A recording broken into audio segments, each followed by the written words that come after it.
Oscuridad, frío, presión. Estás viendo los últimos segundos de vida de un hombre. Sus pulmones arden, el oxígeno se acaba. La Biblia dice que las algas se enredaron en su cabeza. Se está hundiendo hacia lo que los hebreos llamaban el Seol, la tumba. Hace solo unos minutos estaba en la cubierta de un barco, rodeado de marineros paganos que gritaban de terror. Él sabía que la tormenta tenía su nombre escrito. Pero fíjate en este detalle escalofriante. No está nadando. No está luchando por salir a la superficie. Este hombre prefiere morir ahogado antes que obedecer a Dios. Olvida la historia de niños. Olvida la ballena tierna de la escuela dominical. Esta es la historia de una misión suicida. Es la historia de un profeta que odiaba la misericordia. Y justo cuando cree que el fin ha llegado, Dios envía al vehículo de rescate más aterrador de la historia. Tragado vivo. Bienvenidos al vientre de la bestia. ¿Por qué corrió? ¿Por qué compró un boleto al fin del mundo? No fue por miedo al fracaso, fue por miedo al éxito. Esta es la trágica y violenta lección de Jonás. Y empieza con sangre asiria.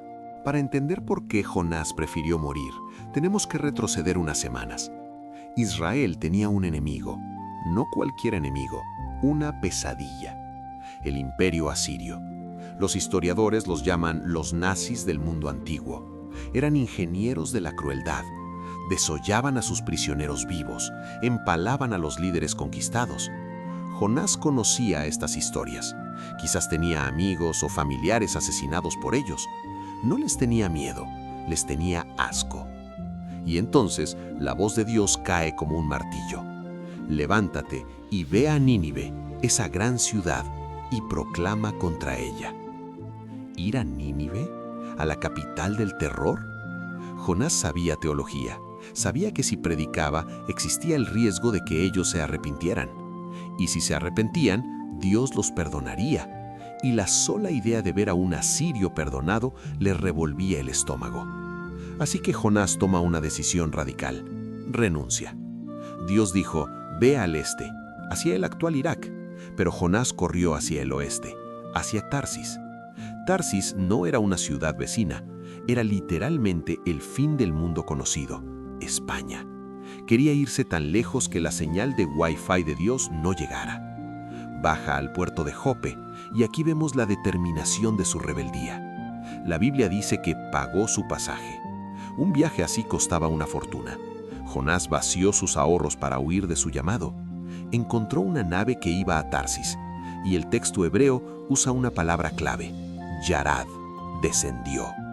Jonás descendió a Jope, descendió a la nave, descendió a la bodega. El pecado nunca te eleva, siempre te lleva hacia abajo paso a paso. Se esconde en la oscuridad de la bodega y hace algo increíble: se duerme. Es el sueño de la apatía espiritual, el sueño del que cree que ha escapado. El barco zarpa, el mar está tranquilo, el cielo es azul. Parece que su plan funcionó, parece que Dios no estaba mirando. Pero Jonás olvidó un pequeño detalle. Dios no solo es el Dios de Israel, es el Dios de los océanos, y Él no va a dejar que su profeta se vaya sin pelear. La persecución ha comenzado. La Biblia no dice que sucedió una tormenta, dice que Dios lanzó un viento. El verbo hebreo sugiere la acción de arrojar una lanza. No era meteorología, era teología. Dios estaba cazando a su profeta. La nave crujía como si fuera a romperse.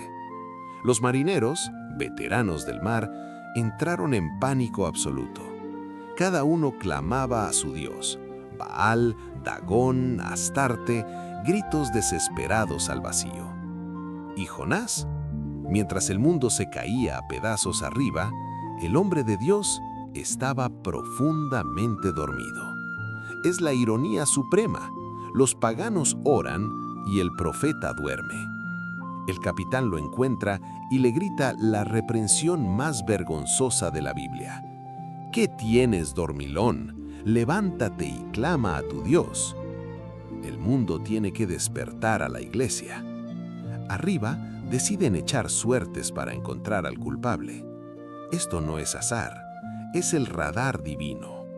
La suerte cae sobre Jonás. Lo rodean. ¿Quién eres? ¿De dónde vienes? ¿Por qué nos has traído este mal? Y Jonás responde con la confesión más hipócrita de su vida. Soy hebreo y temo a Jehová, Dios de los cielos, que hizo el mar y la tierra. Dice que teme a Dios mientras corre de él. Los marineros se aterraron más que antes. Sabían que no se juega con ese Dios. Le gritan, ¿qué haremos contigo para que el mar se nos quiete? Aquí Jonás revela su corazón oscuro. Podría haber dicho, arrepiéntanse, vuelvan el barco, iré a Nínive. Pero no, dice, tomadme y echadme al mar. Es un suicidio pasivo.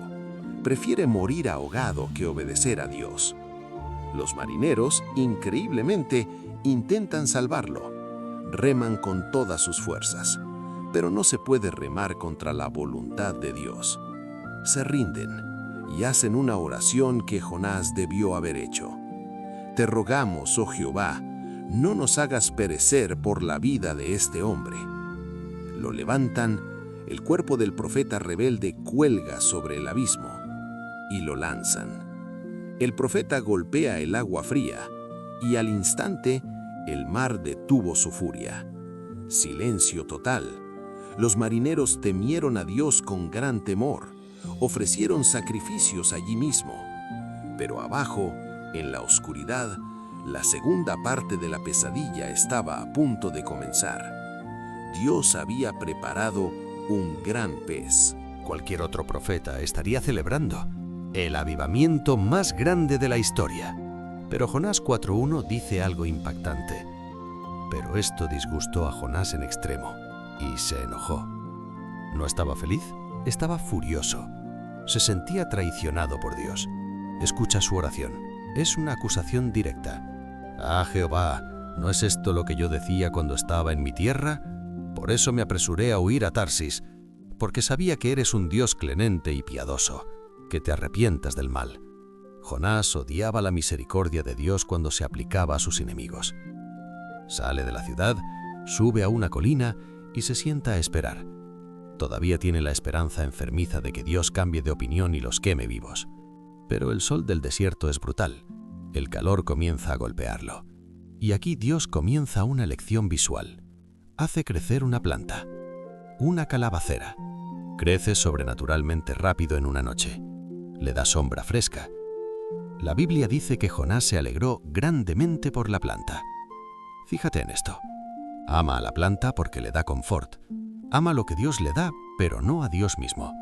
Pero llega la noche y Dios envía un segundo agente secreto. Un gusano. Al amanecer, el gusano hiere la planta y la planta muere.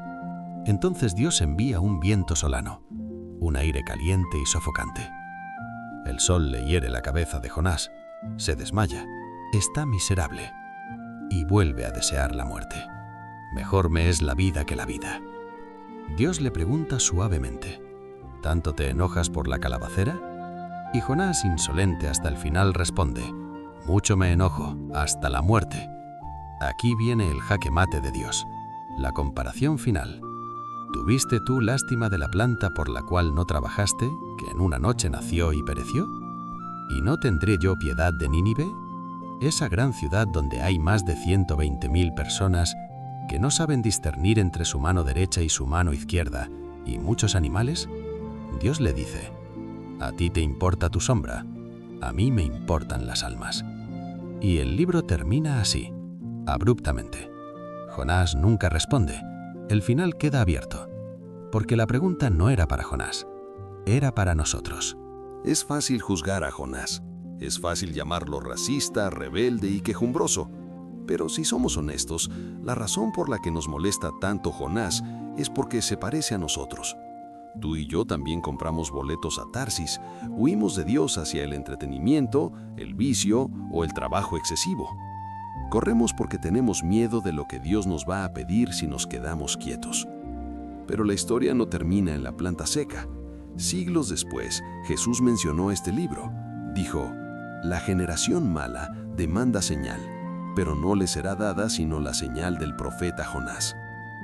Ambos descendieron a la oscuridad por 3 días y 3 noches.